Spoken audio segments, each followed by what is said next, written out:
दोस्तों, कैसे हैं आप लोग। फिर से स्वागत है आपका मेरे चैनल पे। और उम्मीद करता हूँ आप लोग सब खैरियत से होंगे। तो दोस्तों, आज का जो हमारा टॉपिक है वो टॉपिक है हमारा अमेरिका में कॉस्ट ऑफ लिविंग का। एक नॉर्मल लाइफ जीने के लिए यहाँ कॉस्ट, यहाँ पर कितना खर्चा होता है। और वैसे तो यहाँ यूट्यूब पे आप सर्च मारेंगे बहुत सारी वीडियो आपको मिल जाएंगी, लेकिन हर किसी का अपना एक्सपीरियंस है। तो जो मेरा एक्सपीरियंस है वो मैं आज आपसे शेयर करता हूँ। तो वीडियो में आखिर तक बने रहिएगा, ठीक है, जाइएगा मत कहीं पर। तो दोस्तों, वीडियो स्टार्ट करते हैं। सबसे पहले हम बात करेंगे रेंट की, क्योंकि आप जब कहीं पर भी आप जाते हो तो आपको छुपने के लिए जगह चाहिए होती है। तो हम स्टार्ट करते हैं रेंट से। तो दोस्तों, यहाँ जो रेंट है फ़िलहाल जो चल रहा है, जहाँ मैं रह रहा हूँ स्प्रिंगफील्ड वर्जीनिया में, मैं यहाँ का बताऊँगा आपको। और ये डिफरेंट हो सकता है स्टेट वाइज और सिटी वाइज। तो यहाँ स्प्रिंगफील्ड में थोड़ा हाई इसलिए है क्योंकि यहाँ देसी कम्युनिटीज़ ज़्यादा है, इंडियन, पाकिस्तानी, बंगाली, अपने अफगानी। तो ये एक अपना लगेगा कि आप मिनी एशिया में आप घूम रहे। Specially most of the percentage are Muslims, ठीक है, मस्जिद पास में है। तो इसलिए थोड़ा इसका रेंट थोड़ा हल्का ज़्यादा रहता है। तो जो यहाँ रेंट है वो $1200 से लेके $1400, $1300 के करीब इसका रेंट रहता है। ये मैं इन हाउस में जो घर हैं, जो जैसे मैं अभी यहाँ ग्राउंड फ्लोर पे रह रहा हूँ, तो यहाँ का रेंट मैं बता रहा हूँ, ये मैं दे रहा हूँ $1250। तो ये रेंट है अमूमन यहाँ पर मोस्टली पब्लिक। जैसे ऊपर जो मेरे दोस्त हैं, मेरे भाई हैं, वो ऊपर रहते हैं, ठीक है, और मैं नीचे रहता हूँ। तो जो जैसे मैं रह रहा हूँ, तो यहाँ जो रेंट है इस जगह का, ऐसी जगह का, वो 1200 से अपना 1400 के बीच में आता है। और फुली मतलब फर्निश है। इसके अंदर आपको सेपरेट बाथरूम है, सेपरेट किचन है, एक बेडरूम है, एक बड़ा डाइनिंग रूम है, और सेपरेट एंट्रेंस है। तो प्रॉपर तरीके से आपका एक घर आपको मिला हुआ है, ठीक है। ये हो गया बात जिस तरह से मैं अपना यहाँ पर इन हाउस में रह रहा हूँ। अब बात करते हैं कि लोग जो अपार्टमेंट में रह रहे हैं, स्टूडियो में रह रहे हैं, और 1 BHK में रह रहे हैं, तो उसका जो रेंट है वो थोड़ा ज़्यादा होता है। और मेरा जो ये रेंट है $1250, इसमें एक अच्छी बात क्या है, इसमें मेरे को ना मुझे इलेक्ट्रिसिटी देनी, ना मुझे वाटर देना, ना मुझे गार्बेज देना, ना मेरे को वाईफाई का देना, सब इसमें इंक्लूड है, ठीक है। और अब बात करते हैं जो लोग स्टूडियो में रह रहे हैं, इंडिविजुअल है, जिन्होंने टेनेंसी कॉन्ट्रैक्ट बना रखा है, तो उनका रेंट ही कम से कम 1200 से 1400 के बीच में आपको मिलेगा स्टूडियो का। 1 मीट के वो 1700 1800 भी हो सकता है, as per locality, as per location. तो इसके अलावा उनको बिजली, पानी और वाईफाई का खर्चा अलग से रहता है। तो जो एज अ स्टार्टिंग में जो लोग आते हैं वो प्रेफर करते हैं ऐसे ही रहना, और क्योंकि इसमें थोड़ा खर्चा कम पड़ता है और बजट में भी रहता है। और आपको एक चीज़ और बता दूं कि ये जो रेंट है जो मैं आज दे रहा हूँ $1250, और जो 1300 हो चुका है आज की डेट में, ठीक है, ये आज से 2 साल पहले, 2.5 साल पहले 800 से $1000 रेंट था। क्योंकि मैं 2019 के दिसंबर में आके 1.5 महीने रहा था, तो मैंने पूरा रैकी करी थी। उस टाइम पे रेंट कम थे, बट पोस्ट पैंडेमिक हालात चेंज हो गए हैं, महंगाई हल्की सी बढ़ गई, महंगाई बढ़ गई है, लेकिन फिर भी ऐसा कुछ वो नहीं है कि आप सरवाइव नहीं कर सकते, आप मैनेज नहीं कर पाते। ये हो गया रेंट, ठीक है। अब आते हैं ग्रॉसरी, जो सेकंड इम्पॉर्टेंट है। ग्रॉसरी का जो खर्चा यहाँ पर मैं आपको वीकली नहीं, मैं आपको पूरे महीने का बताऊँगा, जिसमें दूध, अंडे, मक्खन, दाल, चीनी, गोश्त, सब का बताऊंगा। और आपको गोश्त के क्या रेट हैं, क्या नहीं है, इसका वीडियो मैंने बना रखा है, उसमें आप चेक कर सकते हो उसको, वो मैं उसका डिस्क्रिप्शन में दे रखा है। तो जो ग्रॉसरी का जो खर्चा आता है वो आता है $600 से $700 के बीच में। और $600 से $700 में आप बहुत अच्छी ग्रॉसरी, बहुत अच्छे से खाना पीना अपना कर सकते हैं बिना दिन मारे, ठीक है। तो ये और जिसको थोड़ा मतलब हल्का हाथ लगे चलना है, तो उसका काम $400 में भी हो जाएगा। तो मेरा खर्चा आता है वो $600 से $700 के बीच में आता है। तो जो मोटा मोटा खर्चा है वो ग्रोसरी का और रेंट का मिला के $2000 के अंदर अंदर आता है। उससे भी $100-150 बच ही जाते हैं, ठीक है। तो ये एक बड़ा पार्ट निमट गया इसके अंदर। तीसरा पार्ट आता है यहाँ पर ट्रांसपोर्ट में ज़्यादातर मेरे पास लाइसेंस नहीं है, तो गाड़ी नहीं है, तो पेट्रोल का खर्चा है नहीं, लेकिन ट्रांसपोर्ट का खर्चा तो पड़ता ही है ना। तो वो खर्चा मेरा मेट्रो कार्ड मेरा बना हुआ है, जो मैं अपने $150 का ट्रांसपोर्ट का खर्चा है।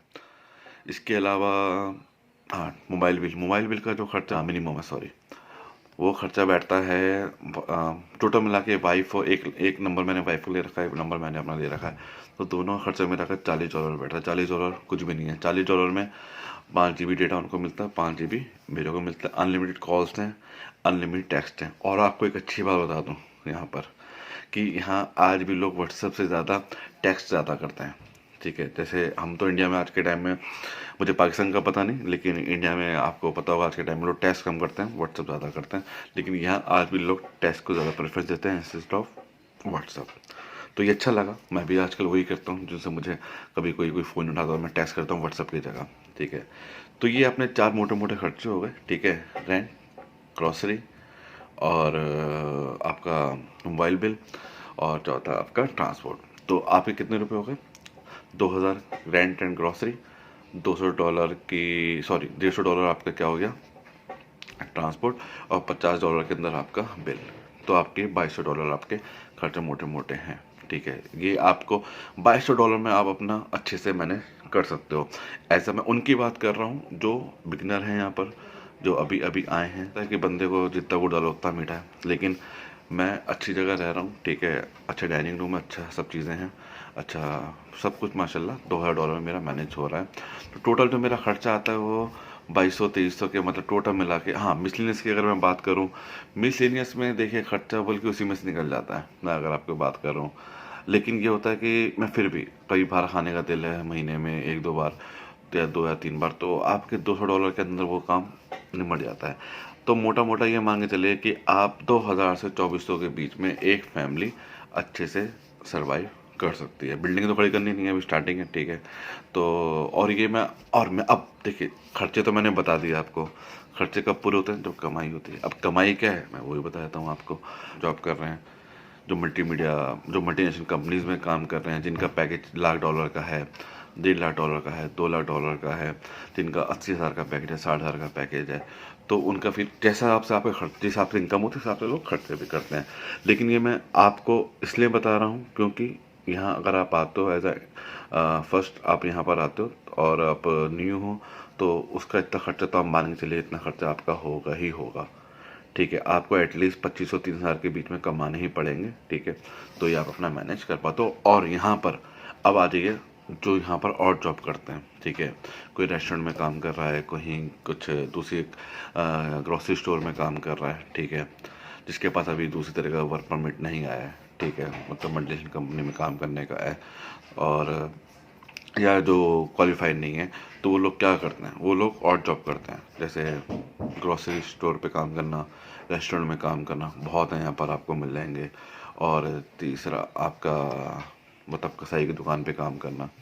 ये 3-4 जगह हैं, 4-5 जगह होती हैं जहाँ लोग और जॉब करते हैं। और यहाँ लोग को सबसे, हाँ, मिनिमम वेजेस यहाँ पर क्या है और जॉब के अंदर, जो पढ़ी लिखी जॉब नहीं है, यहाँ पर $10 से स्टार्ट होता है, और करते करते वो $12-14, मतलब $10 से $14 के बीच में, आपको $15 के बीच में आपको पैसे मिलते हैं।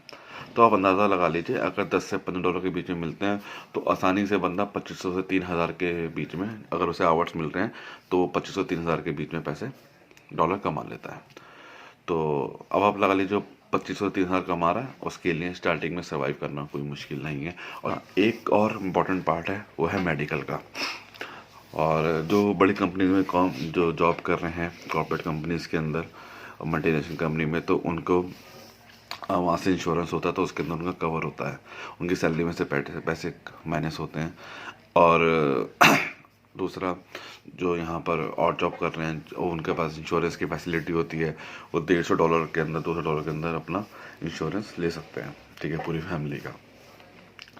लेकिन इसके पीछे और मैं आपको चीज़ें बता देता हूँ। और इसमें गवर्नमेंट की तरफ से फैसिलिटीज़ मिली होती हैं। ठीक है, जो लो इनकम ग्रुप वाले लोग हैं, उनको मतलब गवर्नमेंट सपोर्ट करती है। अगर आप हॉस्पिटल जाते हो और आप बीमार होते हो या इमरजेंसी है, तो आपसे यहाँ कोई नहीं पूछता कि आपके पास पैसे दो तब इलाज होगा। नहीं, आपका इलाज किया जाता है, प्रॉपर तरीके से किया जाता है, वीआईपी ट्रीटमेंट दिया जाता है आपको।